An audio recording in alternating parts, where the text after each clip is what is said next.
Welcome again to our special 4th of July edition of Neighbors Cooking. I'll tell you, you probably saw the show up a minute ago and it was no sound. Well, I'm going to blame that on Joe. So we're redoing it. Grace has been, our guest has been kind enough to stay and let us redo this episode. So we are celebrating the 4th of July. It is a hot season and we are doing this amazing Firecracker Shrimp today. So the zesty flavor of this recipe not only brings a burst of excitement to your palate and to your plate, but is also quick and healthy. Firecracker shrimp is steeped in history. It was originally popularized in the Chinese Lunar New Year, where firecrackers were set off to scare away bad spirits. Now, I said before I had no bad spirits in my kitchen, but I guess I did on sound. So we've cleared that up and we've coming to you live again. So this dish combines succulent shrimp with a fiery blend of spices and a hint of sweetness, reminiscent of the celebratory fireworks we love on Independence Day. But the magic doesn't stop at flavor. Shrimps are low in calories, high in protein, and packed with essential nutrients like selenium and vitamin B12. The spicy seasoning often features ingredients like red pepper, red chilies, sweet chilies, and it just is this metabolic boosting and anti-inflammatory dish that you are just gonna love. Best of all, you can have this festive and wholesome dish ready in about 20 minutes, thank goodness, making it a perfect and quick and healthy meal, a lively dinner party, or a take two. So grab your aprons and let's get cooking. And remember, the true spirit of this holiday is about coming together. So whether you're making this dish for family, friends, or just for you, let's make it a celebration to remember. Every week we're fortunate to bring on amazing guests, and today we welcome another incredible guest who is sure to make this an exciting episode of Neighbors Cooking. Our guest, whose roots in our community run deep and whose contributions to our city are remarkable. Haleen is a second-generation resident of our beloved Palm Springs. She spent her childhood exploring our parks and attending our local public schools. With a BA from Pitzer College and a law degree from the California Western School of Law in San Diego, her impressive arsenal just brings so much depth and value to our community. It is weaved with passion for justice and again, a pure love of our community. She was first elected in 2019, and she has tirelessly championed the voices and diverse issues, not only of District 1, but the entire city of Palm Springs, ensuring that everyone feels heard and valued.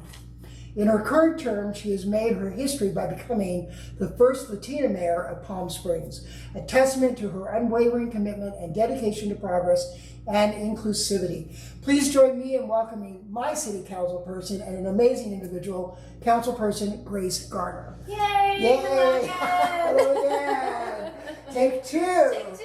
I love it! We've never had to do that before. So for those of you who were watching the silent movie earlier, we looked very cute. We looked very cute. We did. We looked very cute. But we had a little camera glitch and the sound wasn't recording. Right. So Grace was so gracious. Look at that, what I just did with that. To come back and stay and do all over again. Yes. New conversation. New conversation, So yeah. I'm excited. So you were our first female mayor. Latina female First, mayor. yes. Did we have a female mayor? Yes, before? Christy and Lisa. Oh, that's right. But I Can't mean, forget them. no, I never forget. I apologize, Chrissy and Lisa. I'm trying to get them to come on the show too. But first Latina mayor. Yes. So, which is kind of surprising considering Palm Springs is such a Latin community. Yeah. I mean, we have a huge Latin population here. We do. And so there was one council member that was Mexican American in the 70s, and then I'm the first woman to be elected into the role as a Latina. So we haven't always had a ton of diversity on the city council, but we're getting there. I mean, we had a first all LGBT council, yes. which was super cool. And now we have even more diverse candidates Now, that are running. It's great. Do people, because that's been a common denominator, is the first LGBTQ council, they all think you're LGBTQ, right? Yeah. Yeah. We do. But you know, for me, I don't mind, right? Well, what's to mind? It's a fabulous community. No problem. When I was in high school here, actually, I had a little rainbow flag on my bag, and that was actually in honor of my uncle who had passed away. And Was it from HIV? Yes, from HIV, and we had passed out these little ribbons. And then a rumor spread like wildfire that I was gay, and my brother came home and was like, everyone's saying that you're gay. And I said, okay, and what did you say? And he said, I told them it's none of your business. And it was great because I come from this family that has always been super accepting, super welcoming, and it was never a question. So we were like, look, if someone's gonna ask me directly, I'll tell them. But if you're just going to spread rumors, I have nothing to be ashamed of because it's not an insult. And I think that, in the world today, people take things so just personally and so harshly. I was at Marshall's the other day. Yes, I shopped at Marshall's. As you should. No bad, nothing, don't say anything bad about Marshall's. But I bought these lovely shorts there. Same. But I was in line, I went to the cashier who was a Hispanic, and I had on my Palm Springs Pride shirt, and she looked up and she went, I love your people. And at first I was taken aback and I was like, well, that's very nice. My people will appreciate that. And she was trying to be sincere. She just didn't have the right words for it, right? And sometimes that's our problem. Exactly. Is we don't have the right words, and then people get all bent up and out of shape. And, take a compliment for what it is. Take a positive out of those things. It doesn't have to be so negative. Our Independence Day is about independent thought and freedoms, and we all have that freedom. We all have our freedom of expression, our freedom of speech, but we got to be kind. Absolutely. And we live in such a kind community. Yes. I'm the director of Pride, Volunteers for Pride, and I work with these 400 amazing volunteers. Awesome. That come from everything: our allies, our transgender community, our Black community, our drag queen community, our gay community, just everybody. Yep. And it's so inspiring to see all these people come together and experience just love. Absolutely. At the end of the day, that's what it's about, right? Yeah. Celebrating love. It is. So I see that we're working on a new monument for LGBT, for the Pride in 40 years, in just 2 years. Yeah. I saw that. It's beautiful. It's really cool. Have you seen it? I have. Isn't it's it very great? interesting. I like it. Yeah. So we're putting together a new, is it a statue? What would you call it? A monument? I guess a statue. Monument, something. Maybe. It's an art piece that is designed. It's going into one of our parks, and it will have names engraved of people that have made significant contributions to the LGBT community, including allies, right? That's fantastic. So I don't know how I get my name on there, but I want to put my name in. You should put your name in. Everybody's going to put their name in. Everybody's going to put their name in, and we'll see who votes on it. But that's exciting, and we just had a new park opening too, right? Victoria Park. Well, it's always been there, but tell me about it. So Victoria Park just got a brand new playground, and we're doing landscaping around all of our parks to just be more drought tolerant, remove some of the grass. And so we had our grand opening today, our ribbon cutting, and we also had inflatable slides with water, and it was so fun.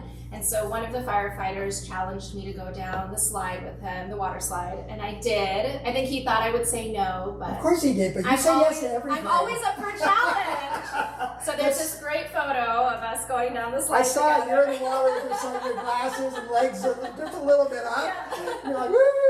It was great. Well, that's fun. I think that in your role, being on council, being a mayor, and the experience that you get with so many people. Yeah, absolutely. And I'm fortunate you're my council person. Yes. So yay for me. I've got the great council person. Ron was very upset when I told him I was moving into this district, out of his district. I'm like, but I rented in your district. I own in this district. Exactly. Hey, we want those home ownership opportunities for District 1. And I live in a beautiful community, and it's kind of off to its own. Like, nobody really sees it when you drive by because it's surrounded by these beautiful trees and yards and gardens. It's lovely. We have fruit trees, lime trees, lemon trees, orange trees, avocado trees. Ooh. Yeah, so I can go around and just pick stuff off and use Perfect. it. In fact, the wines I'm using tonight came off the tree out front. Even better. So we're out back, sorry. So anyways, we are going to be making a firecracker shrimp. I'm excited. And I know you have some kitchen experience because you do. used to work with a private chef in DC. I did, yes. What was that like? It was very exciting. I loved it almost always, except for when he did this big dinner at a bar and the bar was open. And I got my first taste of what it was like to cook in a tiny kitchen while there was people going back and forth getting beers. And I was like, never again. I don't blame you. I've never actually worked in a professional kitchen except my own. I'm a private chef, so I go to people's homes and cook special meals for 2, 4, 6, 10. Right. 20 is about my max that I can do without help. Right. And depending on the menu also. But I love it. I meet all of these great people from different backgrounds, and I get to share a food experience with them. I also prep meals for seniors. So that's the other part of my job or my career is I prep these meals for seniors so they can stay home and eat healthy food. Perfect. And I'm super cheap, just saying.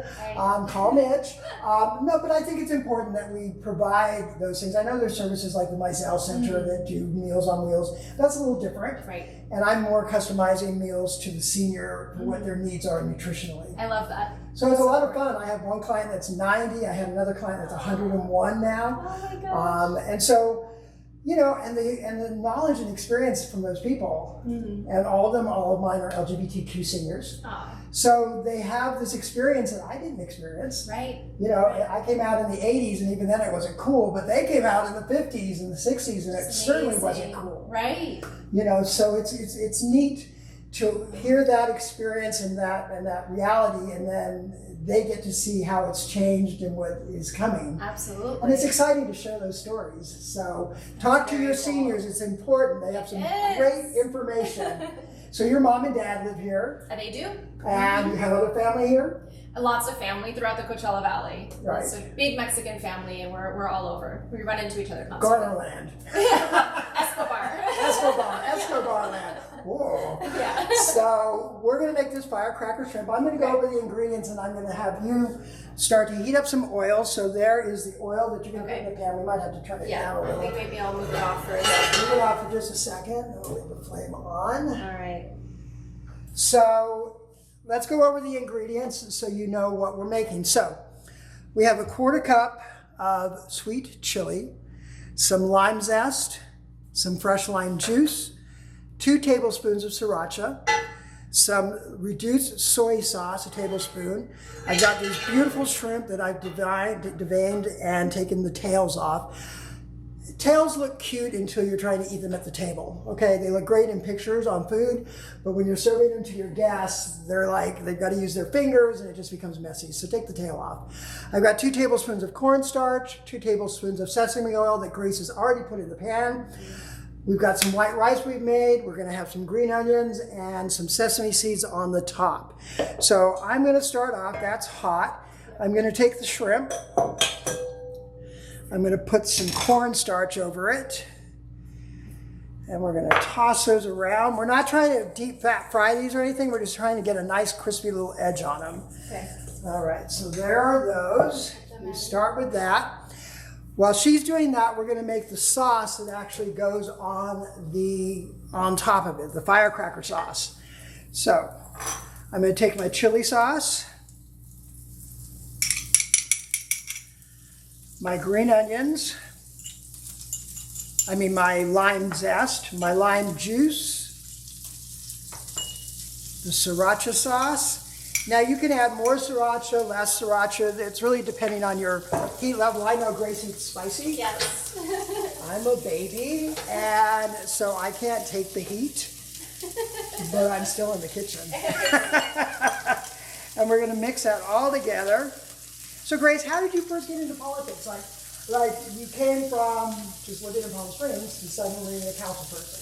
Well, not suddenly. Not suddenly. You were on boards. Yes, but I served on the Planning Commission. I was also on the California Voting Rights Act Commission, which is how we created districts.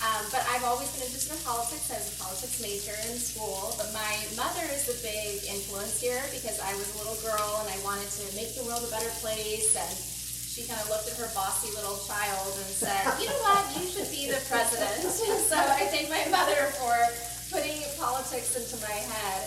And I thought it was a great idea. And so I was very much on this path of how do you become the president? And that's actually how I ended up in law school too, because at the time, I'm just the first in my family to go to college, and most of the presidents that we'd had have been lawyers, right? Most of our politicians were lawyers at the time. And so my mother said, you need to be a lawyer. I said, all right, let's do it. Let's go after this. So everything has been in pursuit of that. And then I finally one day said, if I actually want to do this, I need to do it. And I moved back to Palm Springs after spending some time in Washington, D.C., and very quickly kind of got involved, and people were saying they were interested in what I was saying. They were encouraging me to run, and so I said, let's finally try my hand at this thing that I've been talking about. So for who many did years. you take out to become this? No one. No, so there that were no was districts. because there was no districts yet. That's and so right. that was the other thing is I thought I'm gonna move home, I'm gonna live here for a while, and then I'll run. But then an opportunity presented itself that was just too good to pass up. Yeah. And I really believed in the importance of representing District 1 because District 1 for me is so important because I went to preschool in District 1. I went to preschool at the Child Development Center in Desert Highlands Gateway Estates. And that was such a formative part of my world and the community that I grew up with. Right. And so for me, I had so much passion for the neighborhoods and the residents of District 1. The Filipino community, I grew up with so many Filipino friends, going to their houses in Veterans Tract, which now people like to call Plymouth Park, but when I grew up here, it was always Veterans Tract. Yeah. And so it was really just the stars aligned, and it all worked out. It all worked out. Yeah. That's great. So it was great, and I really loved it. I think your slogan for president should be "Grace for the grace of the country." Ooh, I like it. Some people think that we need a new presidential candidate, so. Well, that's true. You might be a little late for this one, though, right? No. I think we're going to be fine. I think we're going to be fine also. But it's a different political landscape. It is. It's frightening. It is. There's so much to consider, and there's so many different things about politics right now that we haven't seen in the past. And so I'm a little bit, I'm a lot concerned about our future. I think we need to be concerned. But I think our democracy has been challenged over the centuries that we've been a country. We have. There's been difficult moments and there's been glorious moments. We don't always have the best history in our past, but I think we learn from it and we become better from the downfalls when we recognize them. So Yep. I think we're gonna be just fine. And we've got an election coming up in a few months. So now will you run again for this district? I don't know. I guess we'll see. We'll see if the stars align again. Well, because two of our council people are running for state Congress and state Senate, right? Right. So we've got Chrissy Holston and Lisa Middleton running for those two offices. And then we have our old city manager running for one of those spaces. For council. For David I know. Reddy, right? Yeah. So It's very interesting. it is. I sit on Village Fest board, but I think I'd love to be a council person someday. Yeah. You should consider it. Maybe I'll take your place when we're There you done. go. See, recruiting people. I love it. That's how you do it, right? So we've got these cooking. I think they look pretty good. Yeah, just gotta get the other side a little bit more crisp. So what's your favorite kind of food besides Mexican? You know what? I also actually really love Indian food. And I've been wanting to make it at home. I have tried a few recipes here and there, but I really want to dig in. And actually my friend Jace, who's on our Parks and Rec Commission, invited me over for dinner in a couple of weeks. And nice. his family is actually from Fiji, but they originated from India. It's one of my favorite foods to cook. He said, do you like Indian food? And I said, yes. And so James, you better be making Indian food. I love Indian food. I did a show about 6 months ago, an Indian show. And just the flavors and the flavor profiles that we get from it. And it runs a gambit. Yeah. I think people think Indian food's all vegetarian. It's not. No. There's lamb, there's chicken. Yeah. I don't think there's no beef in Indian food, if I remember correctly. No beef, but it's lamb and chicken and fishes and lots of curries, and there's different flavors of curry. Curries are So if you think you don't like curry, think again, because there's probably 100 different kinds of curry. Right. If not more, and the combination with the different Indian spices just really make it a wonderful thing. Absolutely. Well, I think those look amazing. Yeah. All right. So I'm gonna take them out. So you can take those out and put them in that little pan over there. And we're gonna add this sauce. Oops, forgot my salt.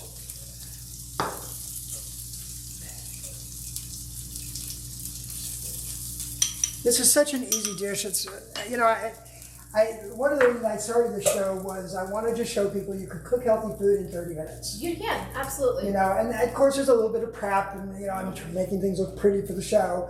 If I was just cooking in the kitchen, it would be like all over the place. I used to be spoiled with my partner. I would say, I'll cook, you clean. Oh, so then I didn't have to worry about cleaning, so I would make a huge mess. So we're gonna take the sauce, we're gonna put it in the top pan. Great. Get it bubbling a little bit. Beautiful. There we go. And then we're just going to throw that shrimp right back in there. Okay. We're going to get it nicely coated. Thank you, Joe. And now we are going to That's beautiful. put it together. So I already made some rice earlier, twice. So we're going to take some long grain white rice. You can serve it however you would like to display it. I like to make like a little centerpiece of the rice, and then we'll take some of the, look how beautiful that looks. They look great. Doesn't it? I'm going to put the shrimp on here. There we go. Add some green onion. Just the tops, not the bottoms. I'm sure to get a comment about that. Cut some green onions up. Beautiful. Put some sesame seeds. And get you a fork, and you're going to take the first bite. Thank There you. you go. You are more than welcome. Get a little piece here so it's not too hot. Mmm. Even better the second time around. So as we come to an end of tonight's show on Neighbors Cooking, I want to thank you so much for coming. I've been trying to get you on the show for a while. You were a mayor, so you couldn't come. And now you've got a little bit more time on your hands. So thank you so much for coming. Your leadership is unwavering in this city, and everyone knows it. So you keep inspiring us, and we'll continue to help inspire you, okay? Thank you, I appreciate it. To everyone who's watching, we want to wish you a joyful and safe 4th of July. Please don't drink and drive. Be safe. Don't forget to click below to follow us. And also, if you could go over to my YouTube channel and subscribe, I'm trying to build that channel up. And I can't broadcast to it until I have a certain number of subscribers. So I'm about 25 short.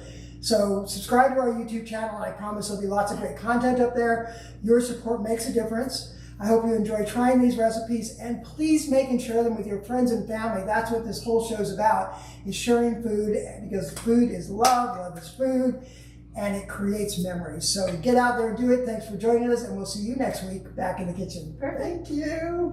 Bye.